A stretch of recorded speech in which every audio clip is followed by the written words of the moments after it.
Thank you everyone for coming to game design presentation and workshop with Tim Rogers. Yeah, that's me. Yes. This is part of the Visiting Designer series in the School of Design. And just to give you a little description of what that is. The DePaul School of Design Visiting Designer series invites leading designers who have created innovative responses to, this is a lot of bullshit, let me skip this. Wait, my responses are innovative. It prepares students to imagine, develop, and deploy cutting-edge visual and interactive designs that positively impact individuals and communities using emergent social practices and technologies. That doesn't really fit Imagine, this. implement, and design? Yeah, you're saving the world, Tim.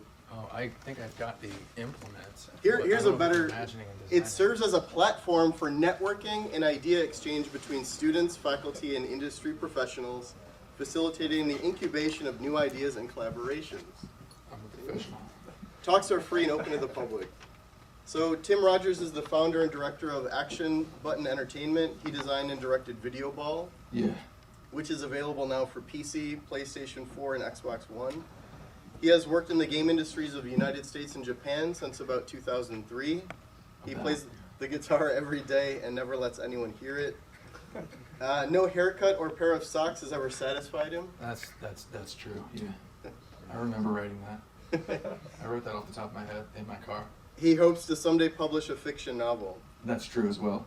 And then there's a video ball tournament tomorrow at Indy City Co-op, correct? Yes. Yes. Yeah. What time? 5:30. Well, how should I know? 5:30.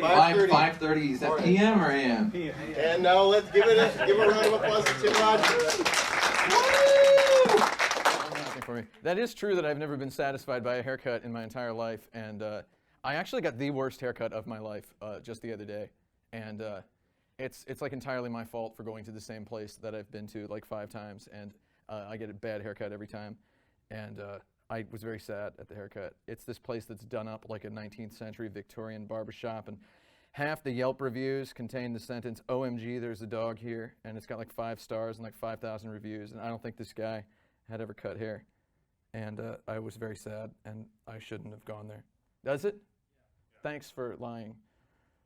Oh, it's a... Hey! See, that's my kind of compliment.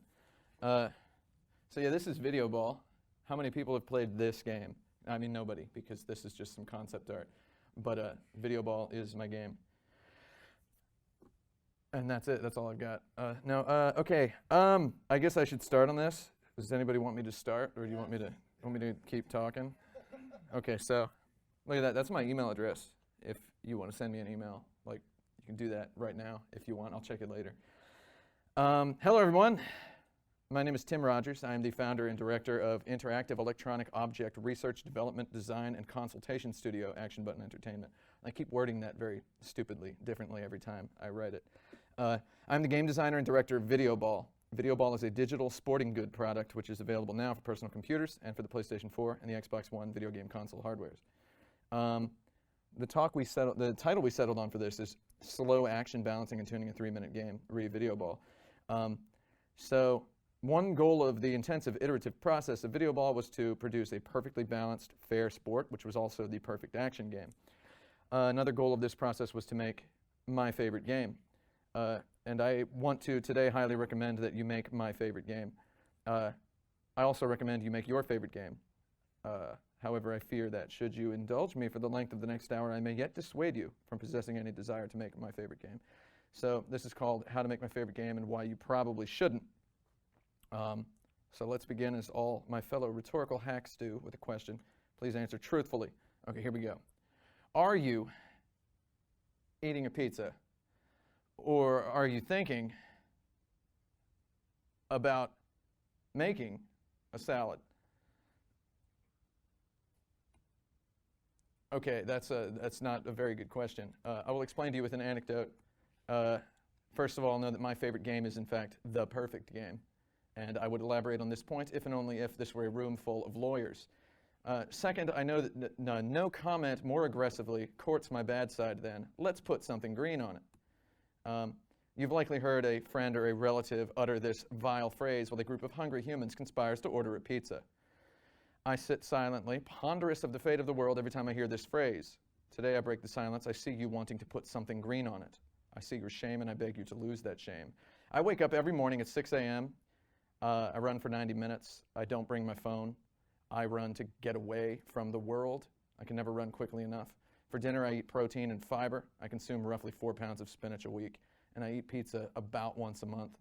So when I eat a pizza, I eat a stupid idiot baby pizza, which is, I Googled stupid idiot baby pizza and found this eventually. So that's the question. Are you eating a pizza or are you thinking about making a salad? Which actually the proper question should be, are you eating a pizza or are you pretending to be thinking about making a salad? So yeah, this is pictures of me eating a pizza. These are pizzas that I have eaten in real life. That's a picture of me eating the pizza at Bleecker Street Pizza in New York City, which is a pretty good pizza. Notice they're all cheese pizza because that's just, the kind of pizza that I eat. And pizza is a circle which becomes triangles out of one many. It is the geometry of togetherness, whatever that means. And if you like vegetables on a pizza, I'm not making fun of you. I'm just being like, there's nothing wrong with what you like.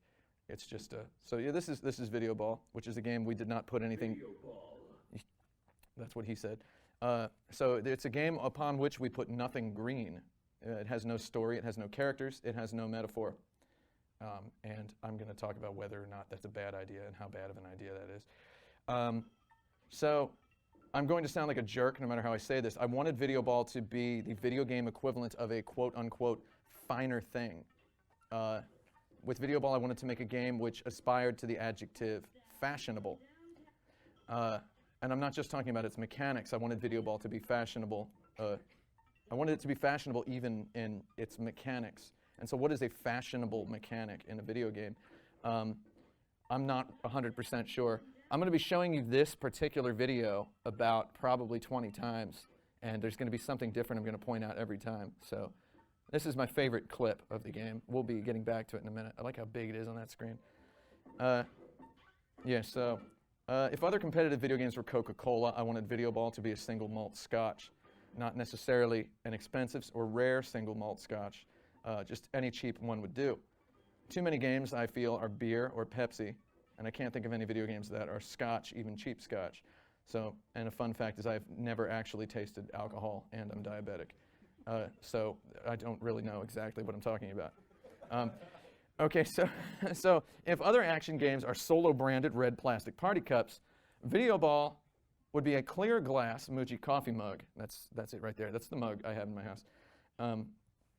The handle is exactly the height of the average width of human index and middle fingers that's averaged across all adult people. It's just very mathematically designed. I love that stuff. I love thinking about that. So this coffee mug is actually only $9. It's not like a freakishly expensive mug, but I consider it to be a fine thing. So, but having said that, one of the actual honest-to-goodness inspirations for VideoBall was the Burberry scarf. I like this particular scarf, and I can tell you about this. I found a Burberry scarf in the street one day in Tokyo. I had a good reason for not returning it to the local police officer. It was just one day before, a man had dropped his car keys and his wallet, and I picked them up and took them across the street to the police officer, and I gave them to him. And he gave me a hard time. He said, "Why are you giving me this?" I'm like, "The guy just dropped it, right in front of you, man." And then he asked for my passport and had me sit down and talk to me for an hour. And I'm like, okay. And the very next day, in the same street, I feel in full view of the same police officer, I found a Burberry scarf. It was in a shopping bag. I just took it. It was in the middle of the goddamn street. So I'd never owned anything that nice in my entire life or fancy. And eventually someone stole it in San Francisco, which is where a lot of stuff gets stolen. And here's a picture of me at age 29. That's a really bad picture. The Burberry scarf is a curious item. You can buy a scarf at a dollar store for $1.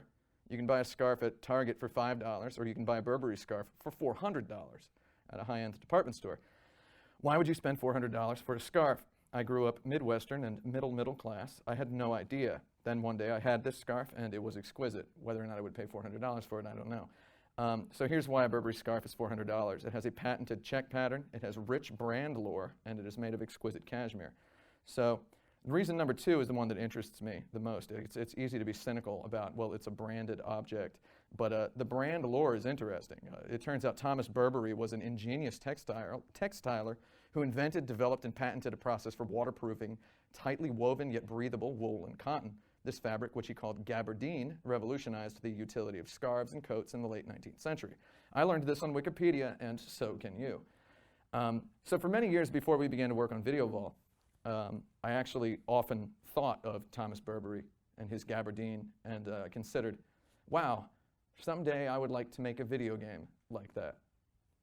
And I will not say that VIDEOBALL is that video game. I will leave that up to you based on this coincidental image.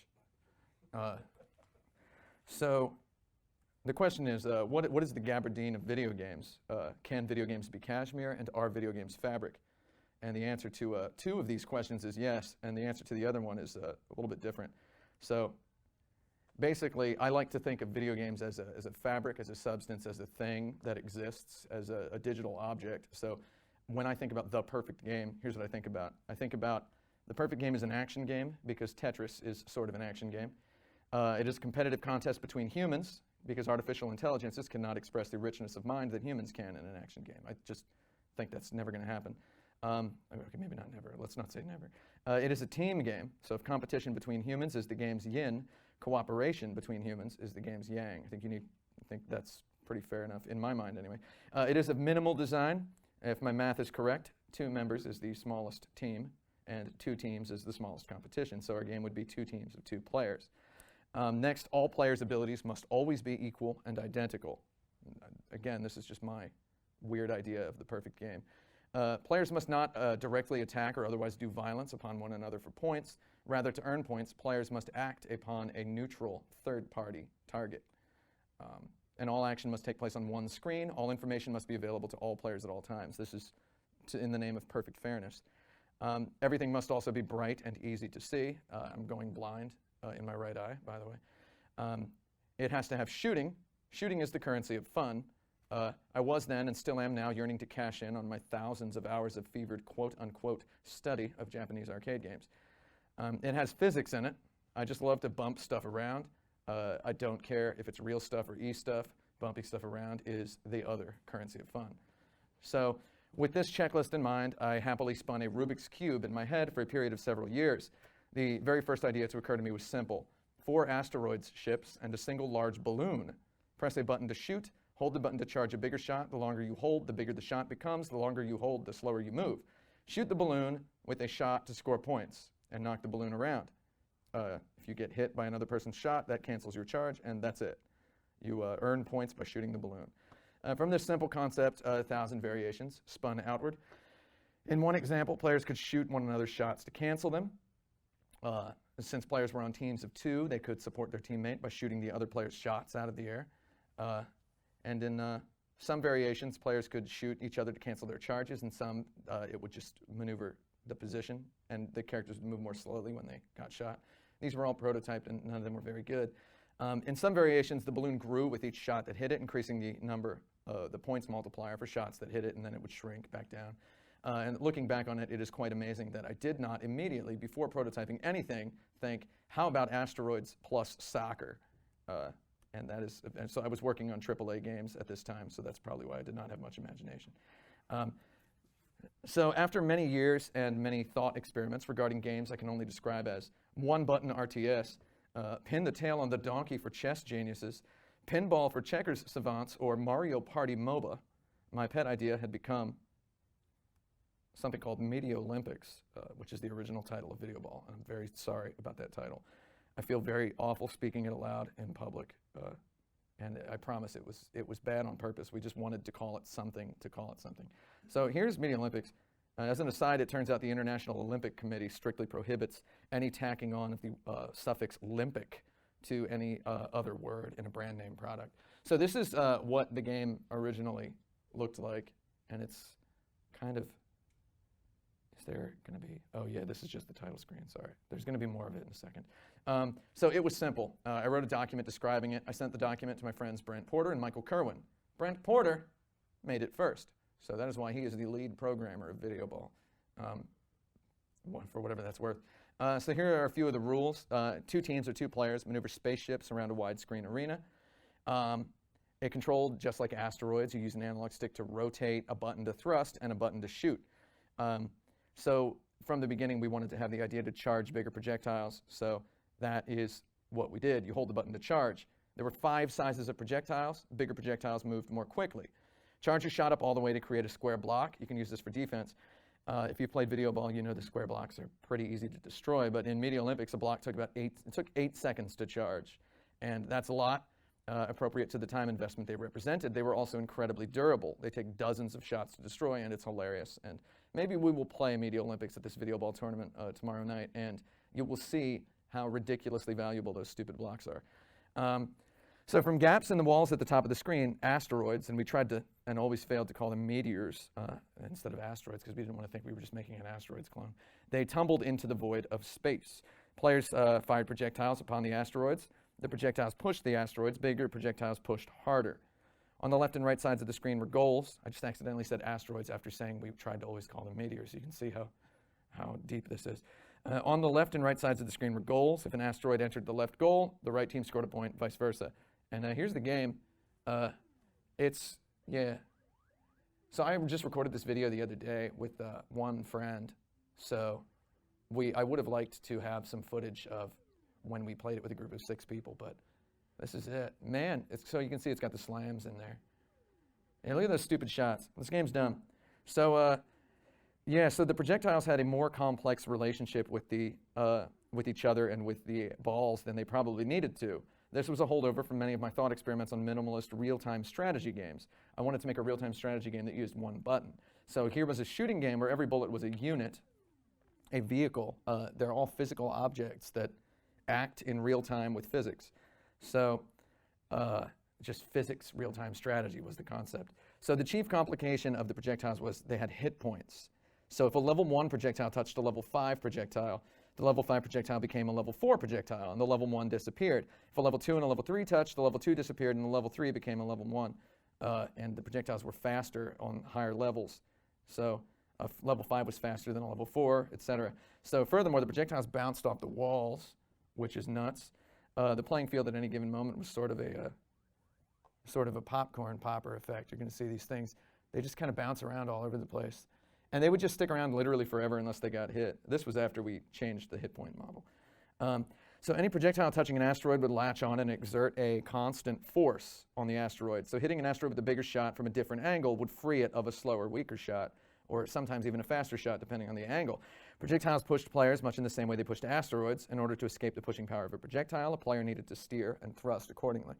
I should point out it was extremely hard to play this game. The controls were extremely fiddly, and I loved it. So in a tribute to the game Space War, the center of our field was a black hole which continually exerted suck gravity on the asteroids. Asteroids entering this black hole were destroyed. Players entering the black hole disappeared for X seconds before respawning. There's one of the terrible squares. On the top and bottom walls in the vicinity of each goal were spikes. So asteroids touching these spikes would be destroyed. So Brent Porter filled the game with several dozen variables which I could access from an in-game options menu because this is how I'm kind of a baby and this is how I like doing things. I was able to tool with any numbers I wanted whenever I wanted. And some of these variables had charming names like black hole suck mod and angular drag asteroid. We did 3 iterations of this prototype. In the second iteration, the 5th level of projectile slammed asteroids, propelling them forward at a terrific speed. The 3rd iteration had a terrible mechanic where 2 asteroids slammed together became a mega asteroid like that. That was worth 3 points. And also the 3rd iteration had sound and music, which you can hear some of the sound. We told the music guy, Andrew Toops, that we'd put the game on a website with Google Ads and we'd give him 20% of the revenue. That never happened, but just, here's the song that he made. Where is it? Yeah, this is a really bad, he made this in like an hour. We could listen to the whole thing, but I don't want to do that. I hate that song. It's really bad. It sounds like, I don't know, I thought I would come up with an insult off the top of my head. All I can think of is it sounds like the Spice Girls, which is, I don't know, I'll take it. So for the 3rd iteration, I tuned the numbers until the game satisfied me. Then we added a feature, then we added that slam feature. It was idiotic. The asteroids combining into one didn't help anything. There it is again. So that was the first video ball mechanic to be cut out. So I didn't tell you why we made this game. We made it because I just moved into a new apartment and I wanted my friends to come over. That's literally, that's it. That's the reason that we made this. We made this in about 9 hours, I think. One of those hours was, you know, waiting for a guy to deliver that song.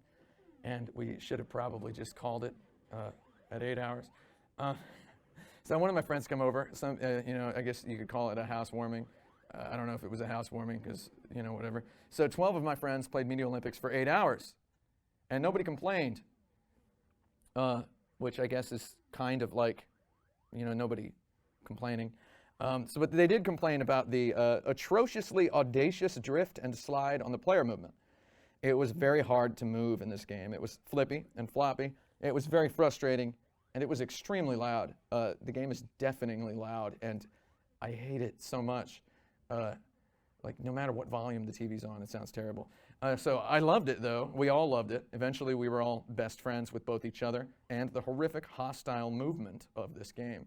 Yet, I told myself, if we ever wanted to graduate this experiment to the lofty position of real game, I would have to implement easier movement. Not too easy, though, because, in my opinion, the character should never quietly cooperate with the player. And I could talk about this for a million years. A running Mario does not stop on a dime. If Media Olympics had not been such a monster in what it asked of its players' controller fingers, would anyone have enjoyed it?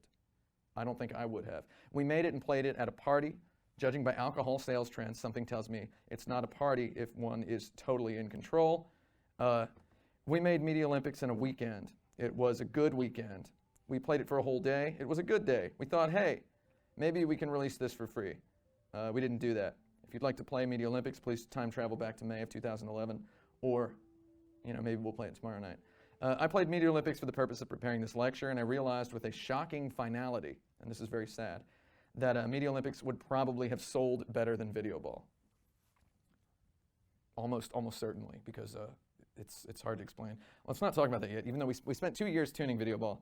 So here's so playing Media Olympics the other day reminded me of a video I watched long ago, which had an impact on me. It was Chicago's own Tom Morello, guitarist of Rage Against the Machine. Does anybody like Rage Against the Machine? Nice. I saw Rage Against the Machine in Chicago in 1996.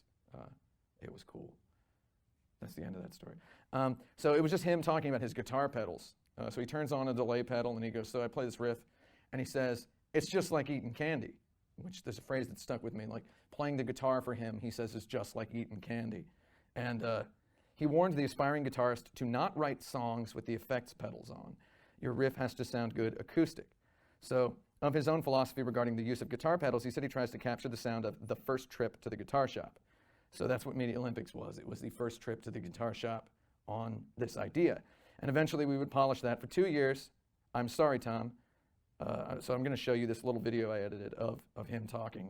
Here you go. When it comes to like sort of creating new sound, I never really kind of go into the process going, and now I will create a new sound. It's just in messing around on the guitar, it's sort of different. It's concentrating on the happy accidents and the eccentricities that just sort of occur, and rather than letting that go by as a glitch or as sort of a one-off, I'll practice something. So if I were, I don't know, just let's set the delay sort of at a random setting and then step on it, would sort of see what that sounds like.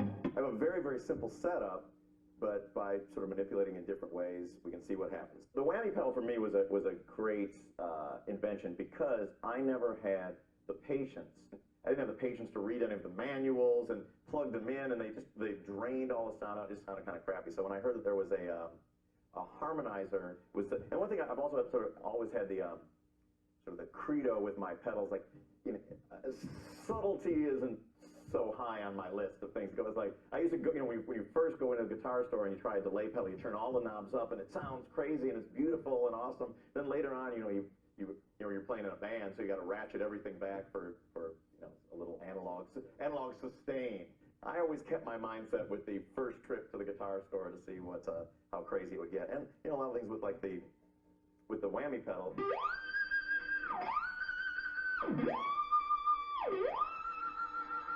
There's like 4 notes like that. Yeah, 4 notes like that. 4 notes like that. So yeah, I remember watching this, and somehow I didn't totally learn that, you know, this is, you know, you just got to mess with it and be cool And despite thinking that guy was cool, I did not internalize that what is actually a pretty fantastic lesson for everybody trying to make anything. And somehow I didn't get it. But whatever, the guy's cool, and I like that whammy pedal. So in the Media Olympics prototype sat alone in a Unity project for 22 months before we opened it again in March of 2013. We originally made it with Unity 2, which is, I mean, that was a long time ago. We completed and shipped 2 other games in this time period while doing various work-for-hire jobs. So we were sifting through our boxes of ideas for something that a big publisher might be interested in having on one of the next-generation game consoles. A contact had told us to pitch something with a local multiplayer component. So I went back to thinking about Media Olympics. So I was thinking about Media Olympics and taking a shower when I said aloud, alone, VIDEOBALL. That was the name of the game from then on. The shower is such a cliche place to name a product, so I will give you more detail. I had just run 12 laps around the Pixar Animation Studios campus in Embryville, California, where I was living at the time. Drenched in sweat, I was lying on the floor of my shower with high-pressure, ice-cold water pelting my skin. I didn't just say VIDEOBALL. I exhaled and exclaimed it. VIDEOBALL, like that. So that was the title of the game from then on. So flat design was big in 2013, so we figured we'd redo the game's chunky voxels with a more quote-unquote industrial look. The asteroids were originally irregular sorts of hamburger chunks of square voxels, though our new direction was that they'd be balls. We thought maybe the ball would be a hexagon. That was kind of stupid. Then we thought maybe there'd be hexagon balls and pentagon balls in a tribute to the patches of a soccer ball. That was stupid as well. I asked Brent Porter to flatten the design. Rather than a black background, which was 280s, I suggested we go with a sort of twill beige. There aren't enough beige video games, I said. We made a beige video game. VIDEOBALL is still beige today. Other directions I gave Brent Porter were to pick a single triadic color scheme that best expressed the sort of game he felt like we should be making. So it's 3 colors plus beige. Beige isn't a color, it's a lifestyle. So also I said, let's make it just 3 types of shots instead of 5, because 5 was kind of ridiculous. So Brent Porter worked on the game for a weekend, and Brent Porter's style is to just disappear.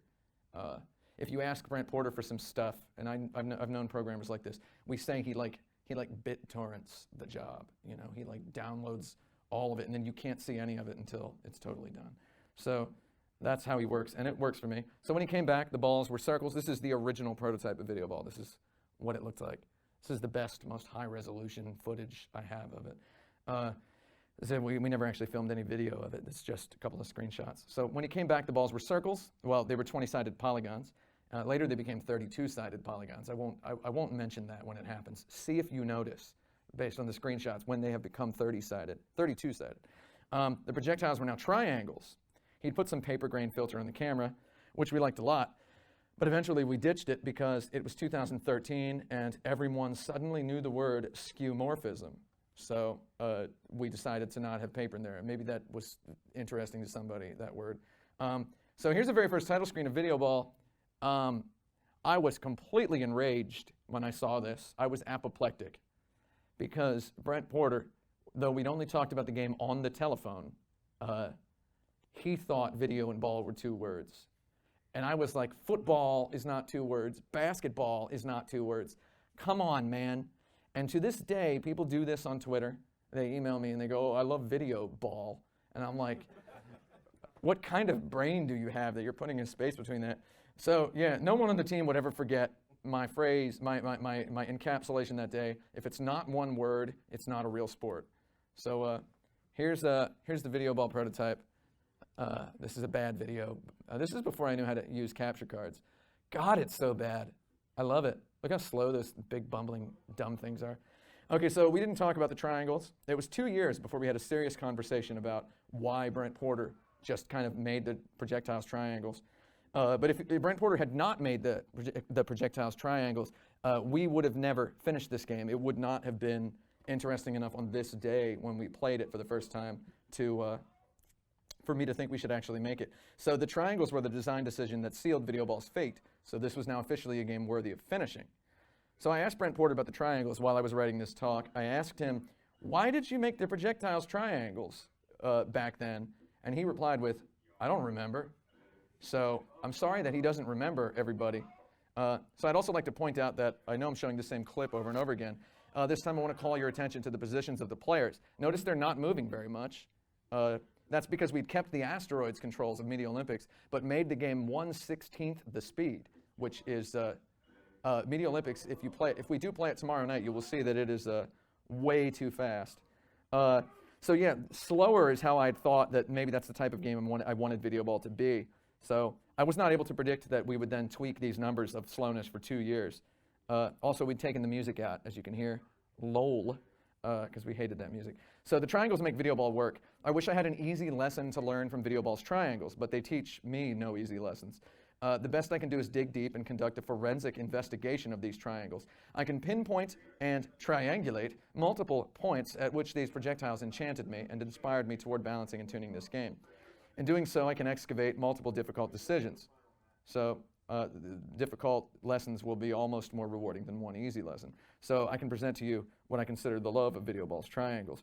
VideoBall is a game about what happens when a triangle loves a circle. This is a complex statement, and I would need a lecture of 2 additional hours to explain it fully. Allow me to summarize. A triangle cannot love a circle the way a circle can love a circle. So it's maybe you'll get it in a minute. So VideoBall's triangles began life as chevrons. So you can see there's a divot cut out of the back. Just forgive me for how ugly this used to look. This is a camera pointed at a TV screen. And also we used VideoBall's default trail renderer because we knew there were going to be trails. We just didn't know what they were going to look like. So we weren't really concerned with the look of the game, just with a placeholder concept of legibility. So the genius of a triangle colliding with a circle is that if the entirety of every side of the triangle exerts pushing force, the possibility space explodes because it can only touch the circle at one point. So I call this genius. So let me clarify, I'm not talking about my own idea, so it's okay for me to call it genius. It was Brent Porter's idea. Brent Porter is a genius. Maybe I'm not. Yeah, I don't know. Triangle displacing circle was an instant satisfaction of my earlier bullet points. My perfect game would involve shooting and physics. And we had, from the beginning, stuck with bullets are physics objects. And so we were already all in on physics. Triangles made the physics more interesting. The triangles were a genius decision. However, each explosion in the possibility space of the player-side game experience begets 12 explosions in the iterative design process. I estimate that 1,200 of the roughly 3,000 hours I spent playing and tuning VideoBall were devoted to the properties of the triangles, or paying attention to them. And I'll try not to take 1,200 hours to describe this process. Media Olympics had 5 levels of projectile. With VideoBall, we stuck to 3. Players would have to hold a button to fire any of these triangles, even the smallest one. And this was very important in the prototype. This was a big problem. I felt very strongly that players should have to hold a button to charge even the small triangle. I wanted it to be our game's big difference, that this was a game where stuff happened when you let go of the button, because all of the charges happen when you let go, so why shouldn't the regular one happen when you let go? It spoke to my old dead dream that more games might someday feel like you're driving a stick shift. I was an idiot and a jerk, and all the players at every Penny Arcade Expo hated having to hold a button to fire the smallest shot. I changed it eventually, much, much later. I'll get to that in a little bit. So yeah, the triangles. The small triangle is fast. It requires a short charge time. It required just over a quarter second initially to charge. Exactly how far over a quarter of a second is a trade secret. Please consult Gunstar Heroes and Guardian Heroes and try to figure it out for yourself. The small triangle displaces balls a minimal amount. Exactly how minimal its ball displacement property should be was a topic of moral turmoil. The medium triangle is slower. It required at the start exactly 1 second of charge time. It would push balls much harder than the small triangle. The big triangle is very slow. However, when it touches a ball, it slams the ball a great speed and distance, just like that. These 3 triangles were a great playground of frustration for the game designer. That's me. Many of you might be familiar with how the finished VideoBall works, so I'll summarize how different the triangles were in this, which we're going to call the pre-alpha of the game. The triangles in VideoBall got slower. They were slower. Bigger shots were, in Media Olympics, bigger shots were faster than slower shots. So this resulted in the player jargon, ABC, always be charging. Everybody had just watched Glengarry Glen Ross. There was little incentive to not shoot the biggest shots, to not always use the big shots in Media Olympics. So I made the hardline decision that bigger triangles are slower yet push harder.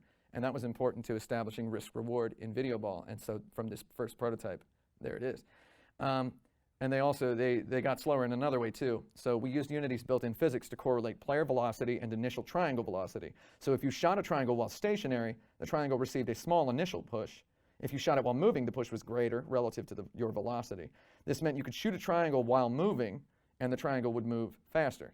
However, in our pre-alpha, the triangles only received one initial push.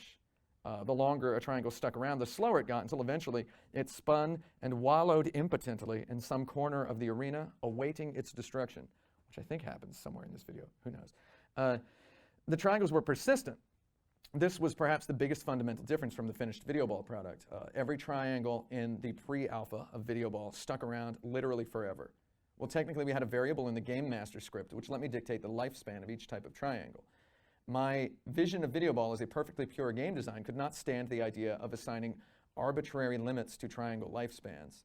I didn't want players to have to muscle memorize millisecond-specific time durations if they wanted to achieve hyper-competitive skill. So I set the timeout variables to an obscenely high number of seconds. It was 300 seconds. And I walked away from it.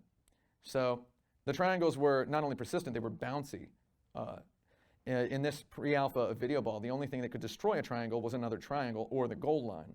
The triangles bounced off walls endlessly, as you can see, and they slowed down when they did so. All triangles pushed balls and continued to move once displacing the ball. If a triangle touched another player, it stunned the player and then cut straight through. This turned the VIDEOBALL playing field into a popcorn machine nightmare at times, though the goal line having the power to eliminate shots, as you can see happens there, went a long way to keep the triangle population playable. And you'll notice we had a blue background as an alternate for the prototype, and it was really hard to look at. It was very difficult to look at. The triangles were not totally persistent, though. In Media Olympics, our idea was that the projectiles were like real-time strategy units. They had hit points. A level 3 degraded a level 5 into a level 2, as I explained earlier. In VIDEOBALL, I wanted to establish perfect symmetry early. Now, any two triangles of any size eliminate one another when they touch. That rule got set in stone immediately before we made the first prototype. It would stand until the end of development as one of the pillars of VIDEOBALL. The triangles always destroy each other. Any triangle touching a triangle results in both of them disappearing. And that's one of the big pillars of the design, right up there with triangles. So the debut build of VIDEOBALL featured a stage similar to Media Olympics. As you can see, it has spikes and a black hole. So the black hole in the center of the field, we closed up the top walls and made holes that the balls came out of. Some players called them ball holes, but I called them emergency circles. I think that's a great expression. A spawn point, I don't like the word spawn point. I think emergency circle. People would be like, oh, get on the spawn point, dude. There's a ball spawning. I'd be like, get on the emergency circle, dude. There's a ball emerging. And then people would be like, okay. So fundamental ball spawn rules were simple to determine. If a ball entered a goal, it would immediately begin spawning another ball. But having two ball spawns meant we had to choose a point for the ball to spawn. And this element of randomness irked me. I felt it comically did not belong in a quote-unquote fair game. Maybe there's something wrong with me for thinking that. But I longed for just one emergency circle. And by the time we began playtesting of the game, which is we would call the alpha, we'd have eliminated the black hole and put just one emergency circle in its place, and it's now an emergency octagon for some reason. We'd have put just one in its place, and we'd have eliminated the spikes, and this birthed the VIDEOBALL stage we now refer to as BASIC. So this was week 2 of the prototype. So then we added a penalty system. So this was the first really big pillar of the prototype. So in Media Olympics, projectiles pushed players the same way they pushed balls. We wanted to move away from this. We wanted projectiles to push players with a different nuance. So we also wanted the triangles to stun players and cancel their shot charges, which did not happen in Media Olympics. This was another attempt to curb the always be charging mentality, the first one of those being that the bullets got slower the more powerful they were. So we implemented a simple die and respawn system, which is, you can see happening here. I hated it so much. I didn't like the ideas of players having a spawn point. I didn't like players being removed from the field ever, even for just one instant, and that's something I feel strongly about. So in my quote-unquote best game design idea, if a triangle touched the triangle disappeared, the player lost their charge, and the player was pushed back X distance at Y velocity for Z duration before control returned 100% to the player. And the player would have some control during that time.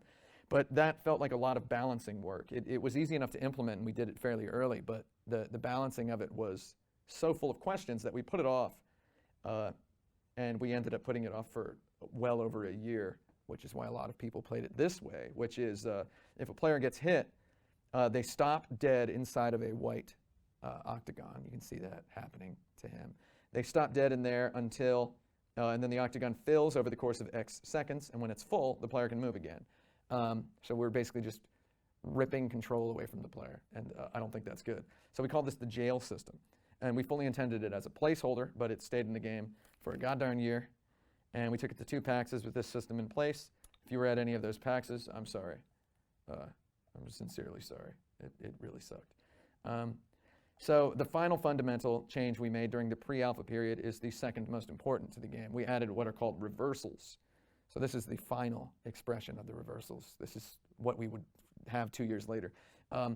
So we'd shown the game at a few parties and events before implementing reversals. And again, if you were at any of those events, I'm sorry, because the game sucked. Reversals are simple. Players now have recourse against a slam. In Media Olympics, if you touched a slammed ball, the ball would simply stop. And if you shot a slammed ball, it would stop. So that was very curious, and I liked it that way. We thought of it as like putting your foot down on a soccer ball to stop it. So if the ball's been slammed, all you have to do is touch it to stop it with a shot. So, but now, now that we had tuned the game to just have 3 types of shots, with the third one being the slam, it meant slams are twice as frequent.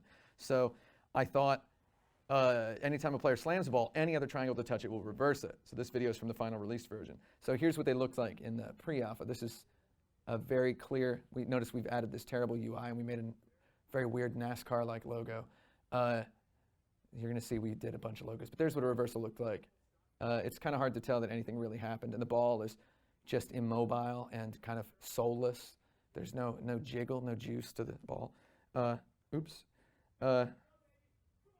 Yeah, so, hold on.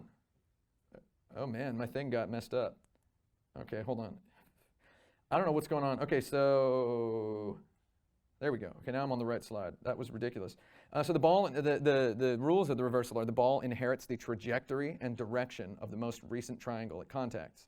So the slam lease renews. So the slam lease is video ball slams feed the ball a slam duration. This is a timer.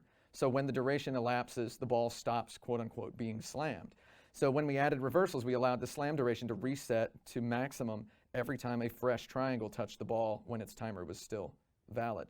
So reversals were atrociously difficult to pull off in the pre-alpha. They were so difficult it was very hard for me to find a clean one in over 30 hours of footage, which I scrubbed through. But we loved them so much whenever they happened that we knew we had to make them a pillar of the game design. And this was the topic of a lot of math. A whole lot of math went into that. So slams and reversals added an element of idiot tennis to the game. Immediately, people began describing the game as Pong meets asteroids, instead of asteroids meets Pong. Really, man, it was just asteroid soccer. I mean, come on. But people wanted to compare it to Pong. Okay, so yeah, there was a lot going on there. So some people, jerks mostly, hated the reversals. I did not like them either. So they were all universally people I did not like as humans. And this is very interesting. Like people I really didn't like the reversal system. And this is very strange. This is getting into politics here. So I knew I was on the right track because think about it. These people literally expressed in way too many words that they wanted a slammed ball to just be invincible. They wanted the ball to just keep going. If I slam it, that means I did it, is what a guy said. Like literally those words. If I slam it, that means I did it.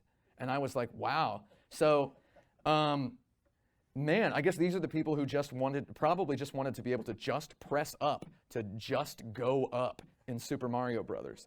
So the lesson is, do you like the person giving you feedback? If not, doubt the feedback. And maybe that's not 100% true 100% of the time. I'm sure bad people have good ideas sometimes, but none of the ones I knew did. So maybe this is not the most adult lesson to learn. So while working on the game while working on some work for hire projects, we'd been tuning VideoBall for about half a year. This was a hobby project because I don't have anything in my life. Yeah. Hot pizza, how much more time is in the talk? Oh man, it's like half. What should we do with the pizza? Is hot pizza now? Just bring it in, buddy. Yeah, I need help though.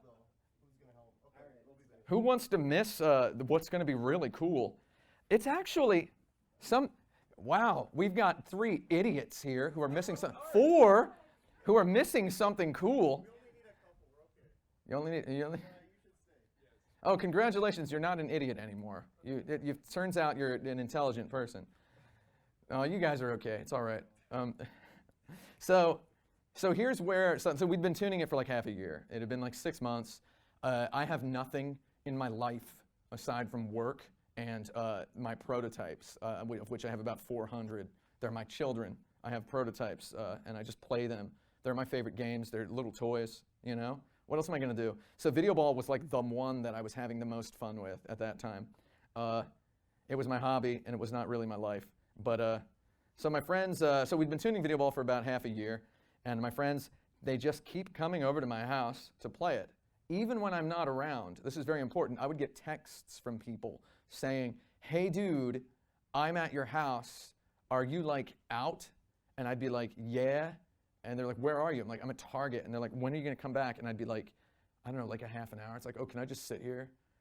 And I'd be like, okay. So that actually happened. It's, you know, it's just it's such a perfect thing. So on Thanksgiving of 2013, a friend visits from out of town.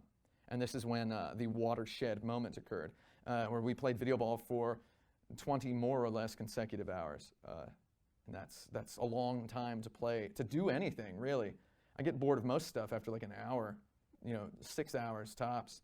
Yeah, we played it for 20 hours. So months before we knew the game was worth finishing, but over Thanksgiving, we had the euphoric experience of seeing our game as somewhat purely players. We were playing it as what really felt like we were playing it as players for the first time.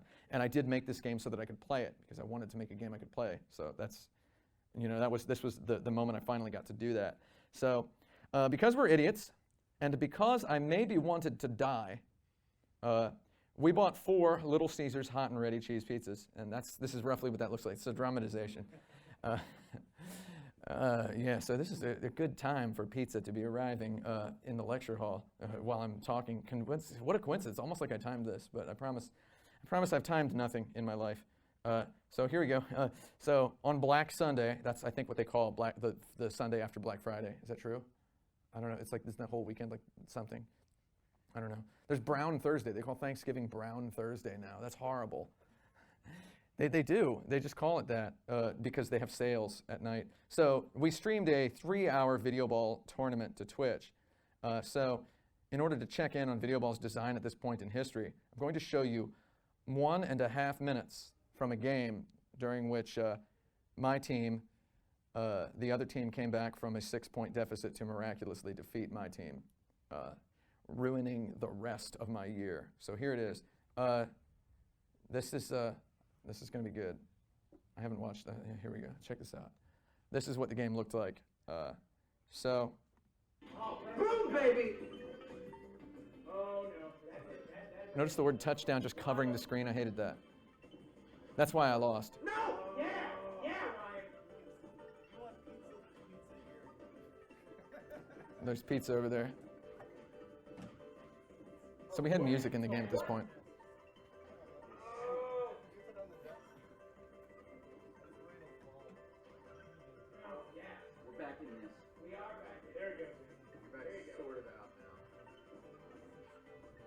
Oh, missed. God! God, yes! Oh, God, yes!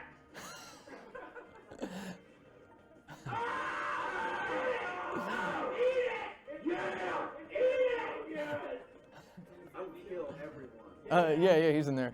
I'm dribbling this one. Boom! Taking this shit down real. Simon! Get these kids out of my neighborhood! Go! Touchdown! Bam! Boom! Finish it, Sam. Finish it. I can't. You help. Boom! Yeah! Go! Yeah. Keep them dizzy. Ronnie, go, baby! Come on! Go! Get it in! Oh, get it in! No, you motherfucker! No! Go, Tim! Come on, man! No! No! God! Oh, God! It hurts! No! No, McHugh, go! No! McHugh! You fuckers! No! Yeah! You big piece of trash! Yeah! hottest games I've ever played. Okay, yeah, so we had literally just played this game for like 20 straight hours, and we'd been eating Little Caesars pizza. So we had there were like 18 people in the room, which is... Pizza, sorry to interrupt, but there's pizza. Oh, just go on and get some pizza, everybody. This is a game about triangles and circles, so it's appropriate to have pizza here. So yeah, that is I'm sorry about the strong language and the weird language in there, but so anyway, we considered VideoBall to be alpha ready at this point. So December 2013 is the VideoBall alpha, in which we begin playtesting the game. So with all these rules in place, we were ready to alpha test VideoBall. To be honest, I'm not even sure that alpha test is an industry term. Whatever, we playtested it. So here I must inform you that in September of 2013, we had secured a publishing deal.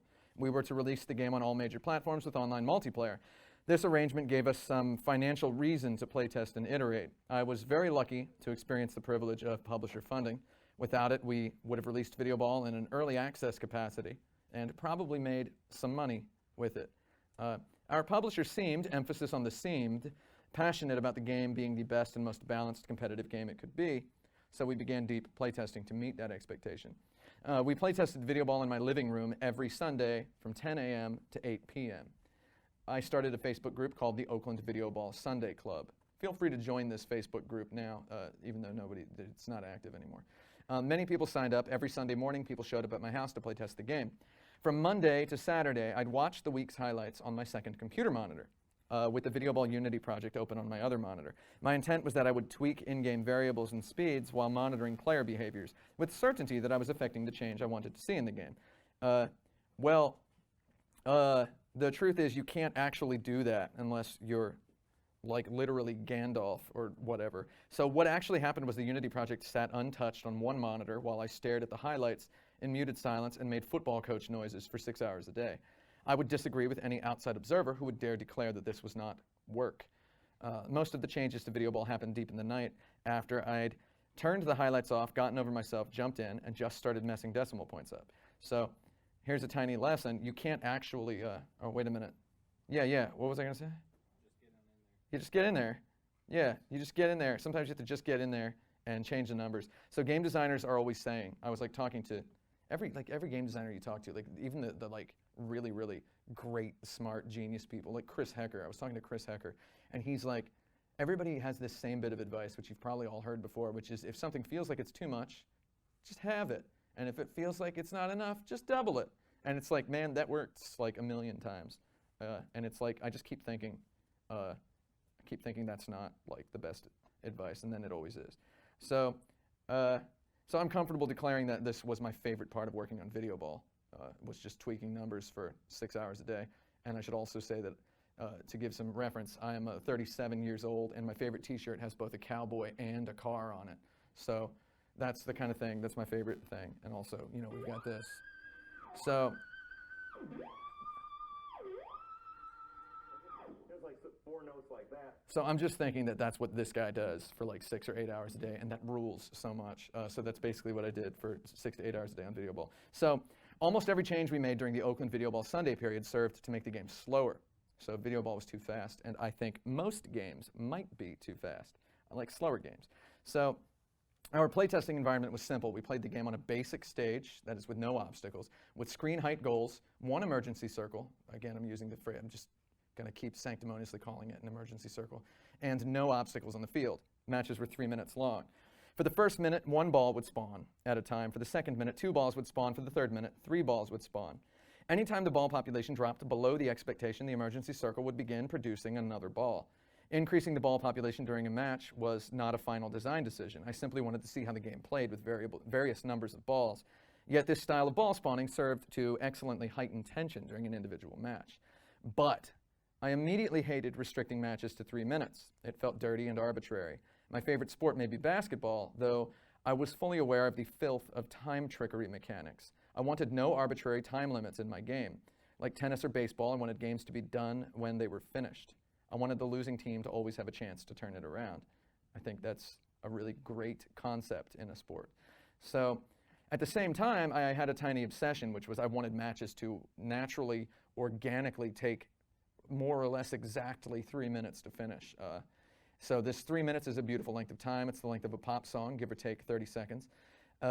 The 3-minute expectation served as a heavy anchor to my entire balancing process, was just thinking that games should be about 3 minutes long. This informed the speeds and weights of every object. So every number I changed was to the point of reshaping the contest to 3 minutes when played by equally matched players. So during the Oakland Video Ball Sunday Club period, we approached my ideal week by week, Sunday by Sunday.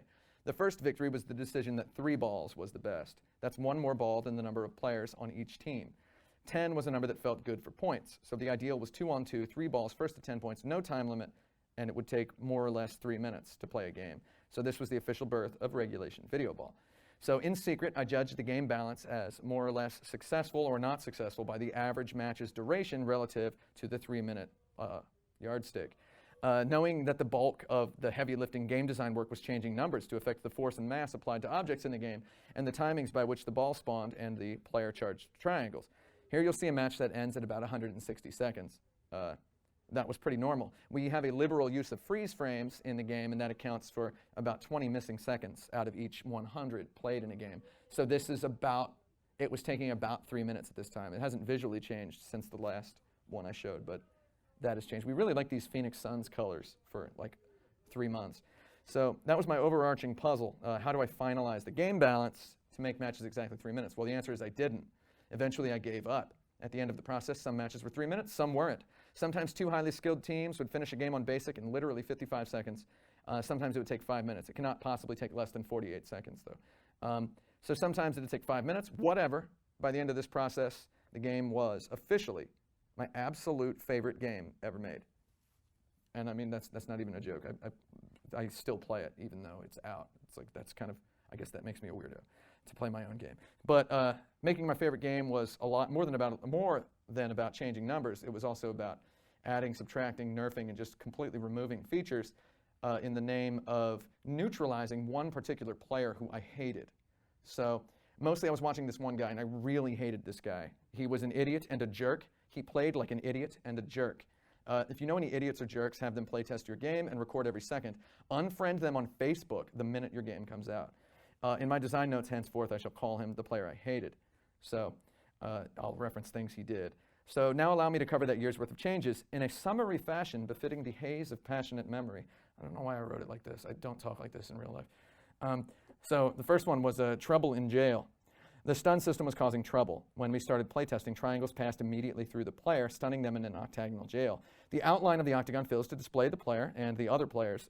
It displays to them when they'll be free. When the count-in completes, the player's freedom is instantly restored. Other players could traverse the jail for the duration of the count-in. You'll see players go through the jail. It's just completely transparent. Also, balls could stop on the jail, and this was very difficult to balance. Savvy players could position balls on players' jails, resulting in an instant stun upon freedom. So first we decided to make the jail solid. This way players couldn't unnecessarily grief jailed players by positioning balls. This is something that the player I hated was very good at doing. He was very good at having a shot ready the instant the jail ended. So then we decided to make freedom a choice. Once the jail term ends, the player's octagon goes solid white, which it now blocks shots and balls, and the guy I hate can't just have a bullet lined up ready to re-stun you. So the player can embark into freedom on their own. So at this point, we had another stage, which we called Pro, who had smaller goals. So during the solid prison phase, players could block the Pro goals with their completed jails. A team could achieve an early lead and then block the goal for the rest of the time, which is completely unacceptable to a game designer. So our first idea to counter this turtling strategy was to eliminate the time limit and instead make the game first to 10 points. So this went well, except that player I hated would still convince his teammates to turtle anyway, unnecessarily lengthening the game for the quote-unquote lols. So this ground the game to a stop. This guy was really an idiot. So we made jails traversable when completed so that balls could still get through. That solved one problem, but it created hundreds more. For example, now players could position balls perfectly upon jails, or could, now trapping the players forever. So we added a gravity effect to push the ball off of a downed player. On top of that, we now needed to add a visual indicator that the player was trapped in their jail. So there's that hideous Band-Aid X on there. So now we called it done. That was it. We were stuck with this. And then, eventually, sometimes the ball would just shoot out of the jail, and because physics are ridiculous. So the jail's invisible gravity push was the stuff of my nightmares for many weeks. It was a nightmare where my teeth were falling out, and I was also looking for my car keys. So you can see, like, these are all the things we did to the jail. So the bottom line is that jail sucked. In hindsight, I have no excuse for the jail system. It was a placeholder from the beginning. We needed to kill it as soon as possible. We wanted to stop all work and fix it. I longed to implement a tackle system that was perfect and shiny in my mind. Our publisher said we didn't have time. What abject misery.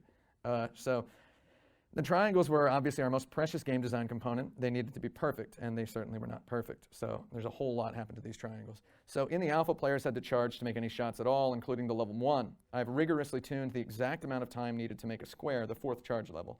And the perfect balance of the game requires that the level 3 be available only for a fraction of a second. So you see this guy like accidentally making blue squares over there.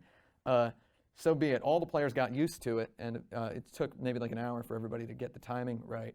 And I realize now we probably shouldn't have been wanting players to get used to something in our game. That's weird. So eventually we'd change that after I got over myself.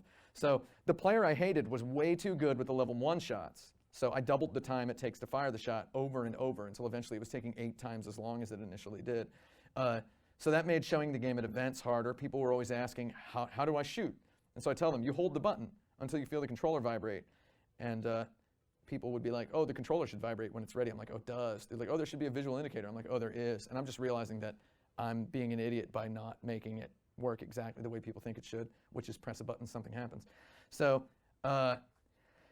yeah. So I kept the level 1 and level 2 timings balanced, but it was a nightmare. But I was trying to do anything to make sure this terrible guy didn't keep breaking my game, but he kept doing it.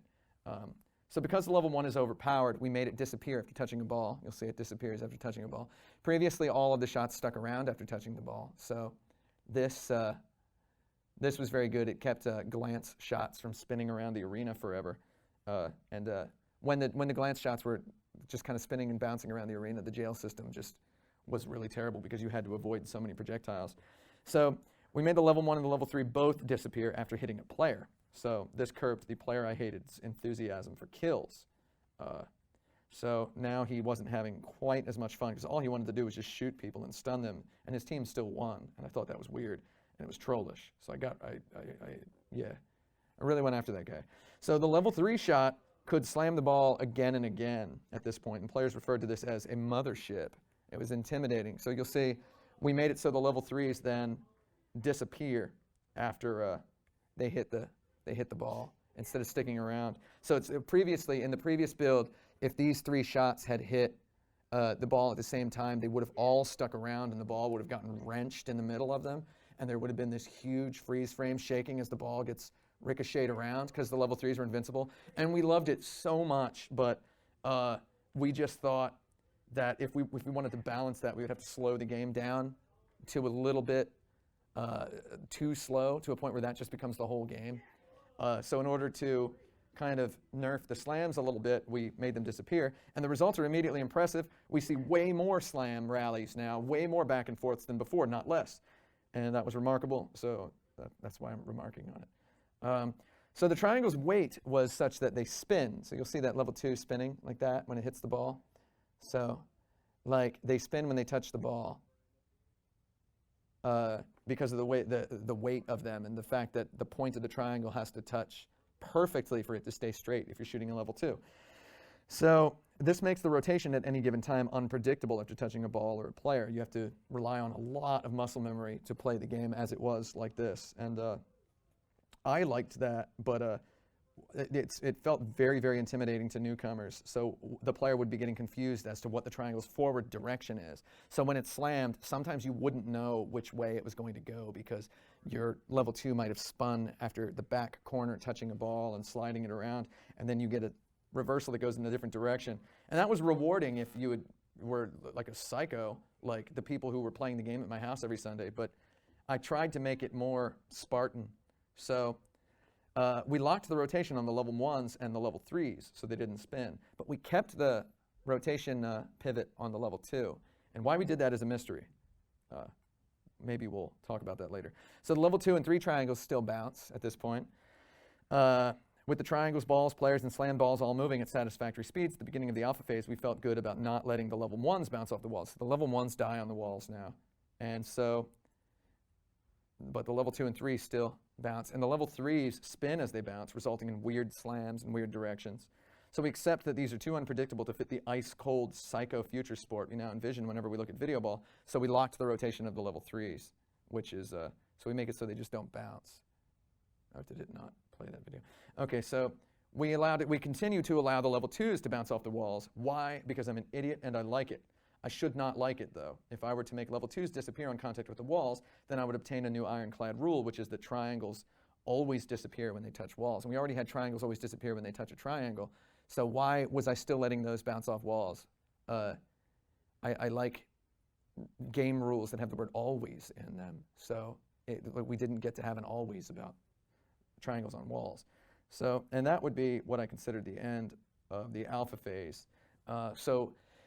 Yeah, at the end of the thing, the level 2 was still the problem child. For example, you'll see it cuts through. So that level 3 died on that player, but that level 2 goes all the way through, and it keeps going. And they're also bouncing off walls. So you can cut through multiple players at a time, stunning all of them. With one shot, you can literally disable all players on the screen and score a point, which is like way too overpowered. And it drives a lot of newcomers nuts. I liked the billiards angle of it, but maybe it was way too technical. So the level 2 is a monster. It cuts through players, it hits balls multiple times, it reverses slams infinitely. It can just keep reversing the slams. It bounces off walls. For God's sake, what is with this thing? Only squares or other triangles can stop it. So we decided that what we had to do was make it stop doing one or several of these things. So here's what we did. We nerfed the level 2. It now disappears on contact with players. It doesn't bounce off walls anymore. It disappears on contact with slammed balls. It still hits non-slam balls multiple times. Squares, slammed balls, players, and walls stop it. So we did all of those things. We tested the game, and it was far, far better than before. You'll see the level 2s dying on the walls now. This is the day we made that change. Also notice we we changed the font. That's Gotham Ultra Italic, beautiful font. That's the font I'm using in my presentation as well.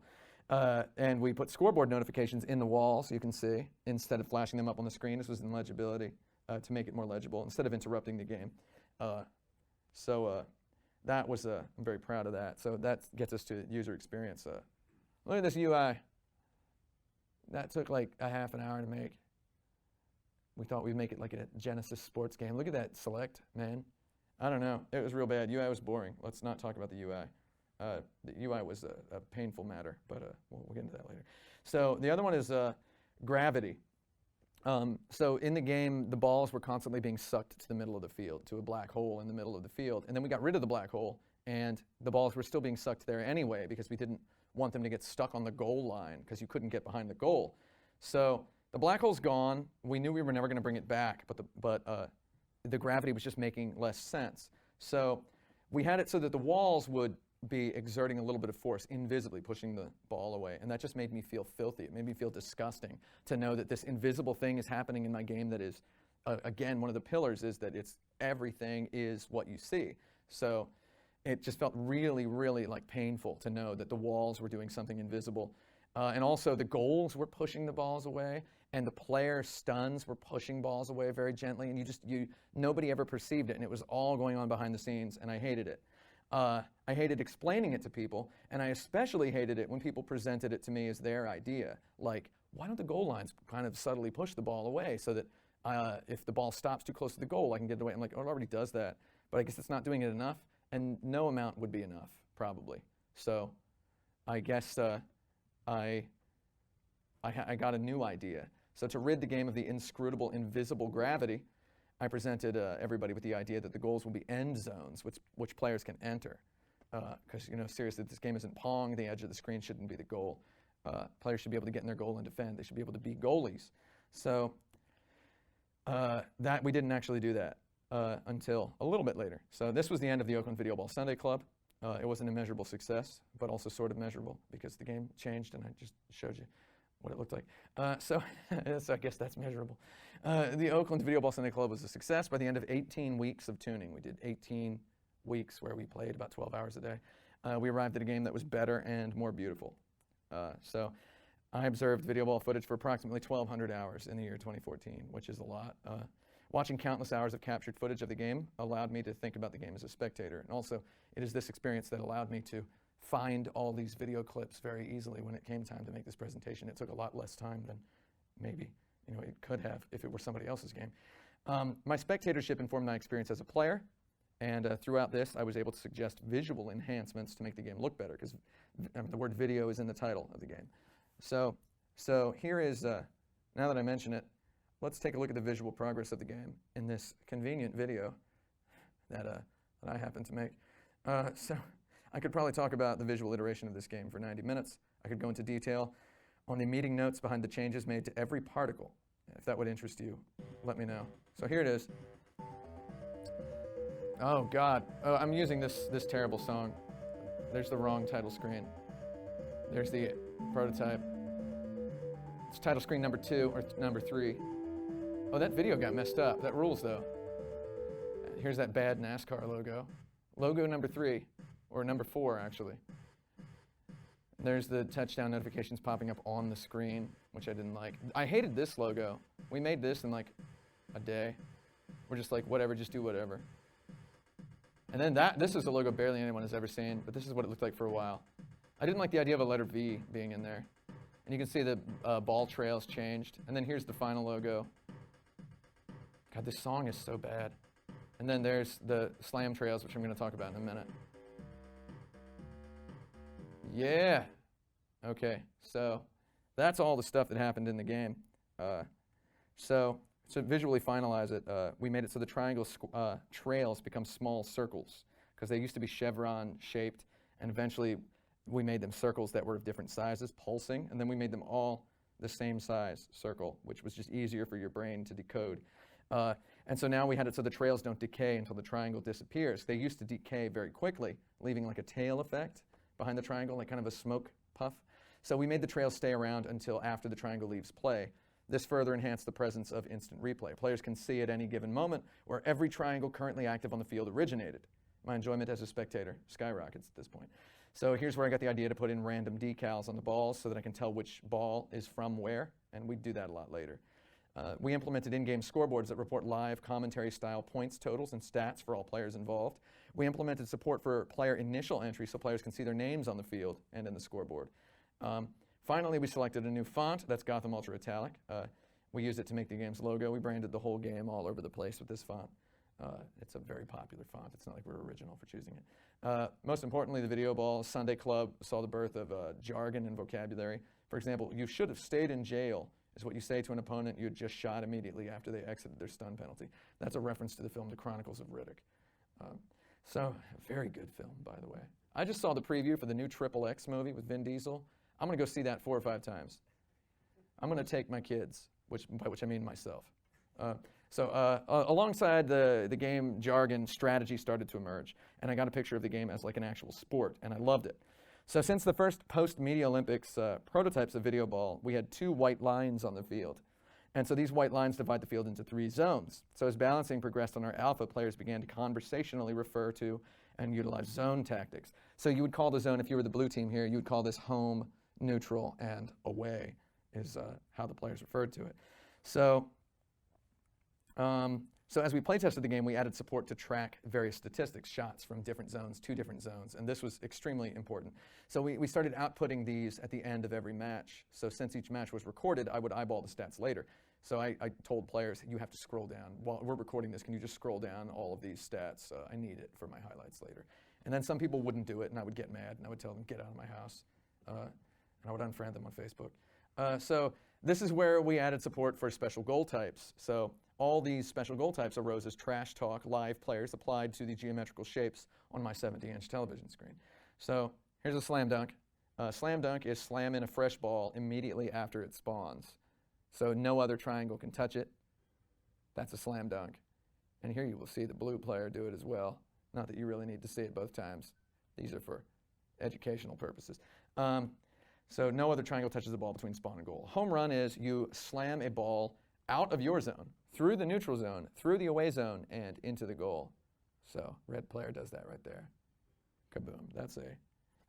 That's a home run. A jam is you are inside your opponent's zone, a ball is in your opponent's zone, you slam it into the goal. This is a very irresponsible thing to do. I love it. You don't have to go up there and do that because look, you're going to get beat up right after you do it. It's irresponsible and I love it. A downtown is you're in your home zone, a ball's in your opponent's zone. You send a triangle all the way across the field. It crosses through your zone, the neutral zone, and your opponent's zone, and it pushes the ball into the goal. That's a downtown. Love those. A grand slam is quite technical and hard to explain. Your opponent's in their zone. They slam a ball across the field into your zone. You slam it out and into the goal. It barely ever happens, but we were tracking it anyway. We thought it would be a thing. Thought I would tune the game so that it would be a thing, but I was unable to tune the game so that the grand slam was a thing without making everything else in the game terrible. So we tracked it anyway. And the Sunday players began referring to a sixth score type, the Grand Jam, which is not in the game, but if you ever play video ball, you may conversationally refer to it if you like. So it's a downtown except you use a level 3. So if you can get a level 3 all the way across the field and knock the ball in, that's a Grand Jam. So we decided not to put it into the game. We like the idea of it being outside the game. We still mention it constantly to this day. I totally shriek whenever one happens. I scream. So maybe we'll DLC it in there. I don't think we will. So yeah, we got numbers. We track everything in the game. We output the numbers at the end of the screen. I insist they slowly scroll down just like this. This is what one of our online players does for me so that I can look at these stats. This was a blowout 10-0, but it took 145 seconds, which means the other team kind of fought back. Yeah. Okay, so tracking goal types informed the game balance. It gave me a clearer focus for tunings of speeds and timings.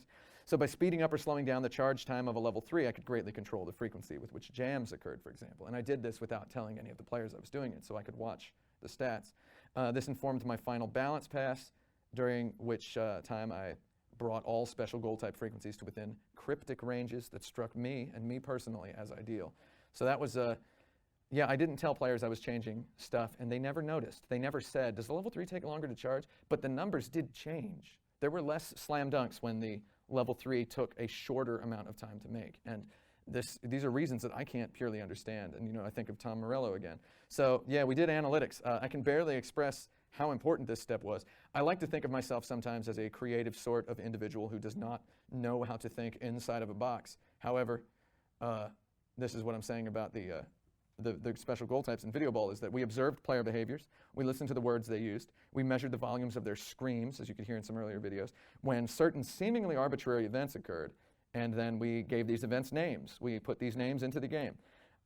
We made some events more rare. We made some events less rare. We did this by adjusting speeds and timings of elements and then retesting the game with the same live players or different live players. This process was as close to hard science as I will likely ever be. Eventually, the publisher comes knocking at the door, and I mean that figuratively. That guy never came over my house, even though he lived like right down the street. We draft a list of everything else we want to do in the game before it is finished. As per publisher mandate, we now agree that the game is in beta. In April of 2014, Michael Kerwin, who is from Michigan, moves to Oakland, California, to handle tasks associated with porting video ball to consoles.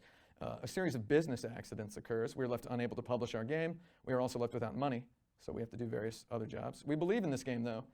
We believe that we will find a way to publish it ourselves. So with this belief in mind, we continue work. So we watched the film Glengarry Glen Ross in my home office every day for the next year while working on various projects, including Video Ball. Everybody quotes the Alec Baldwin speech from that film, but the truth is the whole thing is really good.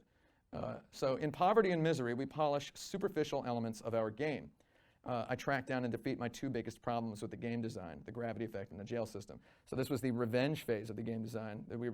There was no publisher or anything, and we were not legally allowed to publish it, and we're just working on it anyway, because look at how it started to look.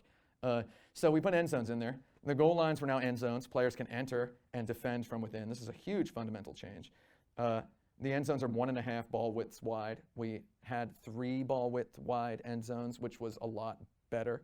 But we felt the screen was too cluttered, and we meant to release arenas with that as DLC. Maybe we'll still do that. I don't know. So the player is 1 ball width wide, by the way. That's part of the symmetry of the game. So this completely denecessitates the gravity system. So our original prototype, Media Olympics, left the possibility open that we might restrict players to staying on their own side of the screen, like in volleyball. However, the edge of the screen being the goal was easy for us to look at and think about. But it added too many invisible struggles and painful moments. By giving players the ability to get into their goal zone and be a goalie for a moment, we were able to get rid of all invisible explanation requiring gravity. So that was definitely 1,000,000% the right choice to make. So all the comparisons, nobody compared it to Pong after that, which actually interests me a lot because It's like a very subtle reason to not compare it to Pong. So some players don't love the end zones. You shouldn't be able to put blocks in your goal, says one guy. Well, you shouldn't let me put blocks in my goal. Noob is what I said to the guy. But that was at a PAX, and I think that guy tweeted at me. So we have end zones now, and the game is staggeringly better. But look at the goddamn jail system. Look how much it still sucks. Stuff like this keeps happening. Look at that. That's horrible. What's even worse is that I remember the exact day that this happened and was able to find this video in like less than 30 seconds. So our previous publisher guy was like, yeah, just go ahead and release it, man. There's what he was saying at the time with the game still being like this. And I was like telling him, oh, we got to at least fix that. And he's like, no, man, we're on a schedule here.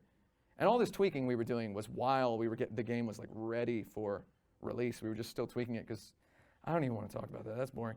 But yeah, look at this garbage. I hate that. So I would have released the game for money, but now that the money was gone, I was all about my principles. So we implemented a first pass of the tackle system. We eliminated the placeholder jail penalty in favor of a push system. So you can see players getting pushed around now. And so that gave me a new headache. How far should each shot push the player? How do we present this? We opted to change the color of the player's movement trails for the duration of the push. You'll see it goes white for a second. Then we make the players flash. I tune the pushbacks in a vacuum. We presume everybody is going to dislike it. Everyone does, and everyone complains. I didn't listen. This is important. The people hating on this change were universally people who had played the game many hours once a week. Many of them had played the game for about 200 hours at this point. And they played it for fun. I wasn't even paying them. They kept coming over to my house to play it because they enjoyed it, which makes me feel great. They had grown to love the game as it was. And so this was a drastic change. So now the whole field was different. I knew in my heart it was better, that it was way better to have this push system because the jail sucked. It solved all the biggest problems that were remaining in the design in one instant, in like literally the first playtest. My very good friend, Delicious McCune, said, there better be an option to change it back. And I looked him in the eye and I said, there won't be. So I tuned to the pushback distance duration while observing a few hours of footage. I took a deep breath. I was done. The game feels beautifully complete all of a sudden. In hindsight, I realized that suppressing the end zone and tackle system tasks, the most likely solutions to the two biggest recurring sets of problems in the game until the very end of development, probably saved the game and made it 10 times better than it would have been if I had done them right away. So this is the lessons that sometimes it's good to wait. Perhaps implementing these sooner might have made me more lax about the rest of the balancing. The game would have felt good enough. It would have been done sooner, though it might not have been my favorite game. By suppressing my urge to fix those two big problems, I was able to more clearly see the smaller problems that it exacerbated. So just to be clear, I'm definitely not recommending taking forever on your game. I'm just saying it worked for me. My definition of worked may be different from a rich person's. So completing the look, so right up until the release of the game, we were manipulating various visual elements. Our mission had been, from the beginning, legibility. So we did everything we could to make the game easier on the eyes. So we increased the contrast in the background. I had to keep telling Brent Porter, I'm like, I think there should be more contrast in the background. And he was like, what, really? And I was like, yeah, just so, you know, it looks like there's more lines. And he's like, okay. And like the one on the left is how it was after like 3 improvements. And then the one on the right is how it was after like 25. I had to like keep being like, just a little bit more, man. Just a little bit more. And you know, he's an art guy. He went with those like online color tests where you can like test your color vision acuity. He gets like 110%. So I guess for him, this is better, but not for me or anybody else. So now we have the slam trails. This took 6 weeks. So slams are central to the mechanics of the game. So you can see the way the trail was in the slam, and this is in the alpha version. So they were very central to the game, and we tuned the design to encourage long reversal rallies. So we needed to present the slams in a manner befitting their extreme importance. So here's what the trail looked like in the alpha phase. I refer to this as the smoke puffs trail. It was visceral, though it did not communicate a perfect history of the ball. And I wanted every screenshot to contain a perfect history. And this is very important. So I envisioned a beautiful colored trail that will follow the ball when players slam it. Should the ball be reversed, a white circle will fall onto the court at the point of reversal impact. And now the ball obtains a new trail of a different color, of the other team's color. And this is beautifully simple on paper, but it involved a mountain of math and problem solving. So we called it the rubber trail. And here was our very first attempt at implementing it. You can see we left its length very short so that it looks like the ball is being stretched. So the final, there was a game design element to the trail, which is tuning all of the timings. So my commitment to legibility anchored my thinking. Obviously, the trail must begin zipping up at the exact frame the slam lease ends. That was the anchor to the tuning of this. So as I explained earlier, slams and video balls are affected over a timer duration. If this duration has not elapsed, the slam ball can be reversed. So it's clean to think the trail should begin to zip up when the lease ends. However, how fast should it zip up? How fast should the dropped white impact circles indicating changing trail direction, how fast should those change? How fast should they scale away? So furthermore, how much history did we actually want to show in the game? My initial desire was to show the complete history of every slam rally as it happened until it finished. So in my mind, the trails should all zip up together as soon as the slam lease finally ends. However, this was very noisy and it looked insane. Brent Porter convinced me to stick with our commitment to screenshots containing 3 seconds of rewind, that is, the last 3 seconds or so of game information. So here's my favorite video ball clip. Again, you can watch how the trails zip up. But if the slam is a slow-moving slam, it will zip up during. So you'll see this red player on the right is going to slam that ball down, and it's going to zip up before it reaches the goal because it hits the wall. So the wall starts the slam zipping up. And that was literally 6 weeks of art, math, design, and tuning that we spent a lot of time on with no money. So January 5th, 2015, we enter a deal with the new publisher. The publisher is Iron Galaxy Studios. We love those guys. We cherish their input. They get the game working online. They help us build our online menu system. While this is happening, I make 2 final adjustments to the game because I can't help myself. One of them is really idiotic. While finishing the game, we couldn't help polishing some elements. I needed something else to do in my free time, and this was, after all, my favorite game. So one day I said to Kerwin, what if when you slam 2 balls together, they reverse each other? He implemented it within 10 minutes. We checked the game, the change into the asset server without testing it. So I'm admitting that in public. So the first time I tested it was the first time it happened, and I would not have it any other way. So was it a cool effect? Was it worth doing? Well, I just talked about all the work that went into the slam trail. So I have literally 100 gigabytes of high resolution, high frame rate, tightly edited video footage of just video ball slam rallies. I put them on my television sometimes. Here's a snippet of that. You can see the balls slam each other a couple times in here. We did this, checked it into the project because it felt right simply to think about it. So check this out. This is as crazy as it gets with slams. This is just like a buffet table of them here. There's going to be oh yeah. Yeah, I just put this on my TV. There's like tens of hours of it. Yeah. These are all like, so here's, these balls are going to reverse each other, I think. Yeah, there you go. So that's 2 balls, slam balls reversing each other. Again, it felt right just to think about it. So it's like, oh man. Yeah, some of us are real good. I like that long trail at the top there. Yeah, I'm very satisfied with the timings here. It makes really good screenshots. So yeah, that would be Tom Morello again. So just 4 notes like that. Thanks, Tom Morello. So yeah, we doubled the change window between the level 3 and the square. We noticed a lot less erroneous squares. So people thought the level 3 charge was too short. They were dropping squares on accident way too much. So I go ahead and let them have a longer charge, and the balance of the game isn't ruined or even destroyed. I learned the final lesson that you can just let go, and the game still rules because players are humans, and it's their psychology that makes it happen. The stuff in the game is just secondary. I'd been greedy and precious and conniving and scheming about my checks and balances, about the currencies of my triangles and the economies of my video balls. Yet I admitted to myself that I was making a game whose intent was to inspire corporeal glory. I lengthened the window on the level 3 charge. Nobody noticed. So the lesson is that nobody complained and nobody noticed can be friends, and that players are most of the game design. The final tweak. This is a lot. There's a lot of build-up to this, but the one thing that had bothered me since we started the alpha was the level 2s, the way they pivoted when they struck the ball, as I illustrated in painstaking detail earlier. They were the only shot whose rotation was not always locked all the time. So I had spent many hours tweaking the mass of the level 2 triangles. Their weird little wacky pivot was the final semblance of the one-button StarCraft I had dreamed up years before. In my original vision of the game, all shots felt like units in an RTS, kind of with behavior that is slightly predictable but not totally. So the game was much slower in the beginning. There was an unpredictability in their movement. So I picked a few conservative, subtle examples of wobbly level 2s for this clip. Notice how the player velocity informs the severity of the wobble. So you'll see he was going fast, so it ends up not, and then that's a slower one that's worse. So then we locked it, and you're going to see this video again. The second most important, this was the second most important thing that we did in the game, in hindsight, and it's a weird thing to be the second most important. After the most important one was making the shots triangles. So making the level 2s not wobble, but also move in a straight line. I wanted to keep the element of unpredictability of the wobbly triangles, but I've already spent so much time shaving unpredictable elements, like shots bouncing, level 2s reversing the ball multiple times, level 3 motherships. I've bounced them out of the game. Why was I keeping this one unpredictable thing? I pulled the trigger. We locked the level 2s in their rotation. And so here's my favorite video ball clip again. Notice the level 2s being locked.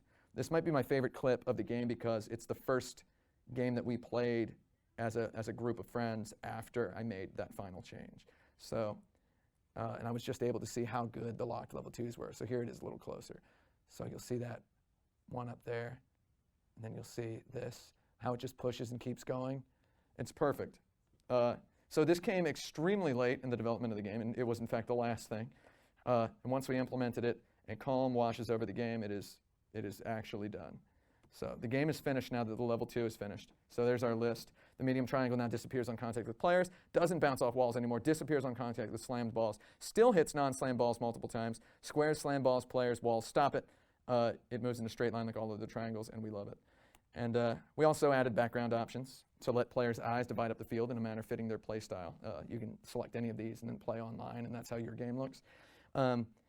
So we added ball decal options. So the decals became, you can see the balls have different symbols on them. You can actually, down here in the corner, they have random symbols. So that you can assign memory to each ball, and you can remember where each ball came from, where it's going. You can chase vendettas. And that really changed it a whole lot. So thanks to the decals, you can see the balls spin. They were spinning all along, but now you can see it. And then we added an option to adjust points values for score types. This was already in the game, but all the slam dunks, home runs. This allowed individual matches with drastically different psychology. So once we added the feature, me and Michael Kerwin played a 1-to-10 game with slam dunks worth 10 points. I won 19-9. So that was hilarious. I screamed so loud. I considered the game a wonderful success. And for at least 10 whole seconds, I was unreasonably glad to have been able to work on it for such a long time. And then if you were curious, Jam Wild Video Ball looks like this, and Downtown Wild Video Ball looks like this. It's just the same, just change that word. And whatever that score type is, it's worth all the points. You're playing that wild video ball. So July 12, 2016, we released Video Ball. I like it a lot. I enjoyed playing the game online immediately after launch. It felt good. I loved seeing online players experiencing the learning curve. And as of 11 November 2016, we have not made any money to allow our publisher to recoup their legal fees. I'm lucky that despite suffering on declining health and several broken teeth, developing this game did not kill me. If I were not myself, I'd have gotten a job 2 years ago. So looking at Video Ball in hindsight as a finished product, I feel quite proud. But I still wonder about the level 2 triangle. All the triangles disappear immediately if they touch a ball, wall, or player, except the level 2, which remains if it touches a ball. Why is this? I don't know. It's actually pretty good, though. On the other hand, it makes explaining the game difficult. I have discussed the game in many interviews since the time of its release. Many times the interviewer says to me, you know, I realize that the level 2 shot is actually pretty good, though. And it's always that sentence structure, actually pretty good, though. So the question is, I realize that the vocabulary of games in general inspires us to think that bigger is better, and that investing more time in an action usually results in an objectively better output. Grinding in an RPG, for example. So I asked one interviewer, and I promise I did this in a joking tone, are you accusing me of trying and failing to put something useless into my game?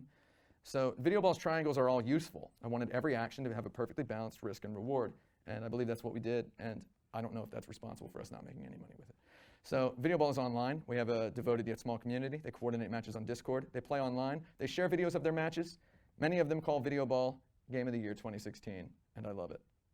That's great. So watching recorded matches of great players is eye-opening for me. Media Olympics was a tiny game we made for a small housewarming party. Video Ball is a finely tuned, handcrafted, artisanal sports experience possessing a possibility space containing trillions of match outcomes and an ocean-deep wealth of strategy. And hey, whoa, look at this game that's over in just about 3 minutes. If you consider all the time pauses, it is like 2 minutes, 58 seconds long. Anyway, we won't watch the end of that. It's too exciting. So looking at VideoBall now and thinking about Media Olympics, back then I realized the true definition of iteration. Is that one video not playing? Wow, what a noob. I'm such a noob. I'm sorry. But yeah, there you go. These are the two games happening side by side. Look at that sweet parquet floor background. Look at that checkerboard background. I love this stuff. Anyway, so I realized the true definition of iteration, which is iteration is the process by which, through a series of accidents and experiments, you learn what you had not known you wanted in the beginning, yet would eventually know when you saw it. There's a typo. I feel like such a disaster. It should be like this. There you go. What you had not. Okay. So, considering the true definition of iteration, I reconsidered the original goals of my perfect game. I was now aware of the several phantom goals at the bottom of that list. Silently, these concepts I never found the words to articulate had guided the development and tuning of VideoBall all along. From the beginning, I had not known that I wanted VideoBall to be a sport in which no player directly possesses the ball. Rather, players influence the ball. A sport with no direct separation of offense and defense. Because we have multiple balls, 3 in regulation mode at all times, every player at all times has the choice between actions which are either offensive or defensive. I also wanted it to be a sport with position fluidity. Because offense and defense are available to every player at all times, winning players can never nominate positions. Position is a purely geographical term in VideoBall. Position is less about what your team expects you to do and more about what you can see and what you can do from where you are. So this is why the Sunday Club coined the cardinal rule, respect the geometry. Unlike other sports with their separation of offense and defense and their defined positions in single balls, VideoBall would stress placement of multiple balls. So through space control and situationally aware zone manipulation, players bargain with their opponents about who gets to score which ball when. In other sports that have turnovers and separation between offense and defense, and there's only one ball, I said office and defense, offense and defense, and there's only one ball, theoretically you're always, the concept is you're always trying to play for a shutout. It doesn't always seem that way, but you're always trying to make sure the other team never scores. And they usually do score, because that's the game's designed to have fun moments in it, but not soccer. But so the idea of VideoBall is it's designed so that you will be strategically giving up points almost, and when you see high-level players playing it, you're almost giving up points as often as you're scoring them. And that's, if you don't understand exactly what that means, please play VideoBall for 200 hours. It's fun. And also I wanted it to be basically just NBA Jam or NES Ice Hockey without a scrolling camera. And without the basketball or hockey metaphor and all associated baggage. NBA Jam is brilliant for being 2-on-2 arcade action basketball, but why not just ditch the metaphor? I just want that sweet action without the basketball, even though I love basketball. So also, the final point of my entire talk is I wanted VideoBall to be a thing, an object that exists in the world, a story that takes place right now, a video game in which the characters are the players. In which the players are the characters. Okay. So this is an important point. I want my game to be a thing. When you are playing VideoBall, I want you to consider the philosophical nature of your television or video display device changed. Your television is now VideoBall. VideoBall, in advertising and promoting VideoBall, I touted its presence as a part of Earth, a part of right now. I said, think of VideoBall as a ping pong table, pool table. Think of your television as a, well, I'll just play this video. I know what you're saying. This game looks like a vegetarian made it. You're right, and you're also wrong. Look, kid, just because a tennis ball is bright yellow doesn't mean tennis is for babies. VideoBall looks the way it has to. VideoBall is a digital sporting good. VideoBall is real. VideoBall is part of planet Earth. VideoBall is part of right now. Think of VideoBall as a pool table. Think of VideoBall as a ping pong table. Think of your television as a dinner table. And VideoBall is what's for dinner. VideoBall doesn't need fairies, elves, space marines, tanks, or even helicopters. VideoBall has the best game characters ever. Real human beings. That's right. When you were born, you were already a VideoBall character. Want a new costume for your VideoBall hero? Put a hat on, buddy. I mean, put a real hat on your real head. Boom! You just made DLC. Okay. Yeah. Put a hat on, buddy. In addition to being snappy marketing copy, this was the truth. I was actually sincere about this, and nobody thought I was. So it took me 2 years to learn how to articulate this, to own this, and to be proud of it. And it is with this new pride that I want to leave you with We Made shirts. Brent Porter and I conceived and designed a sweatshirt. I screen printed the shirts myself. I asked people on the internet, some of them frequent players of Video Ball at events, many of them eager anticipators, to tell me what color they wanted in the print and what color shirt. I hand printed professional athlete grade sweatshirts. I sent 312 of them around the world. Here's some of them. So that's one of my batches of shirts. That's as many as I could fit on that chair. So here's me wearing a t-shirt I made. Oh yeah! Here's me wearing my ultra rare gold print Video Ball sweatshirt while enjoying the best breakfast in Los Angeles at Chef's Coffee Shop in El Monte, California. Okay. And you can feel the excitement in this particular Video Baller.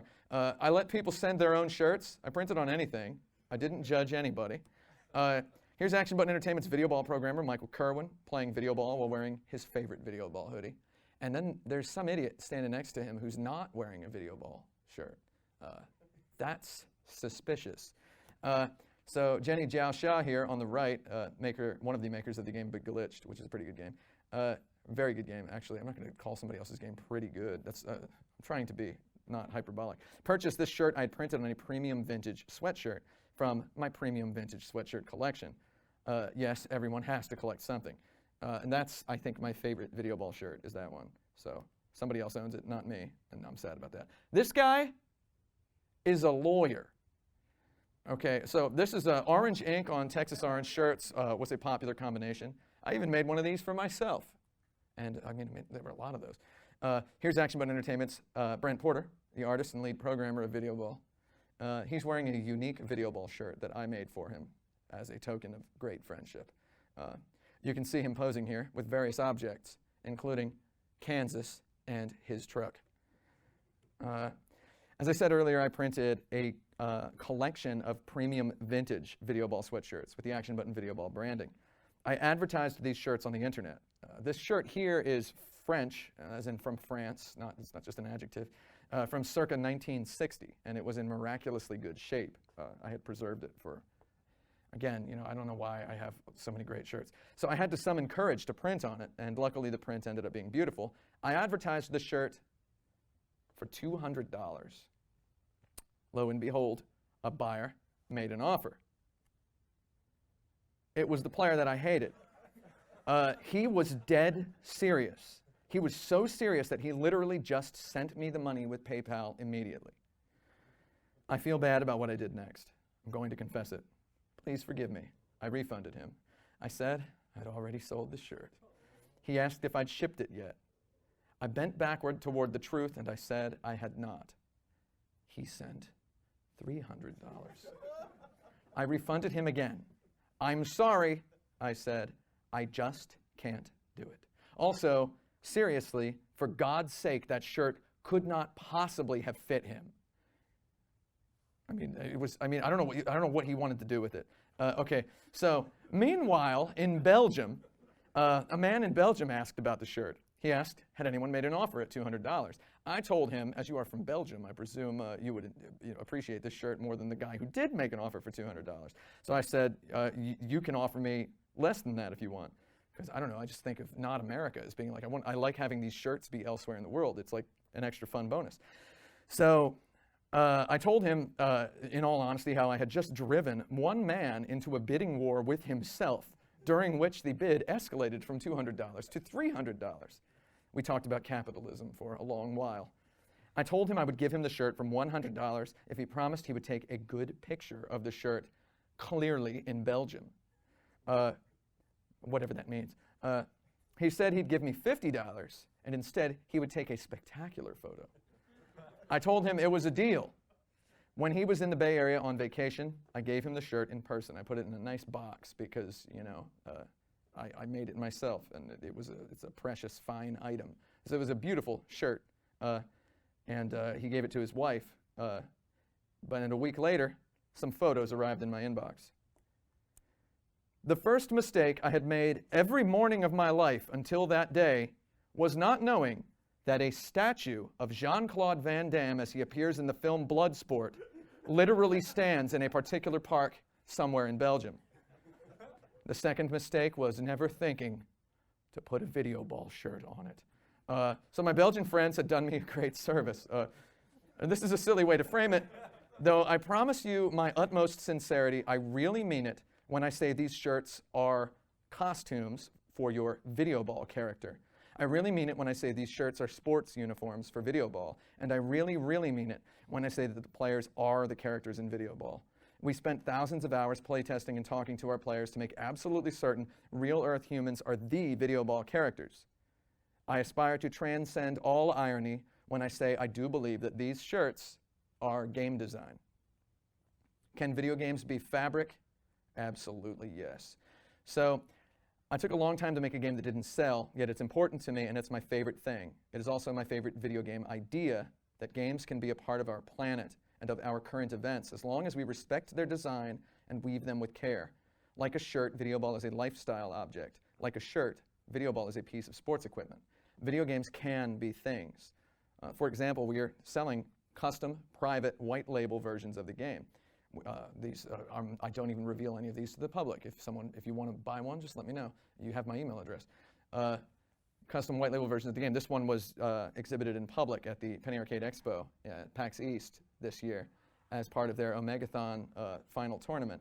So we're branding it with whatever a client designates. So that's an apparel marketing strategy model applied to video games. So our game design mission from the prototype on was to craft something fair and brandable and quote-unquote player-ownable.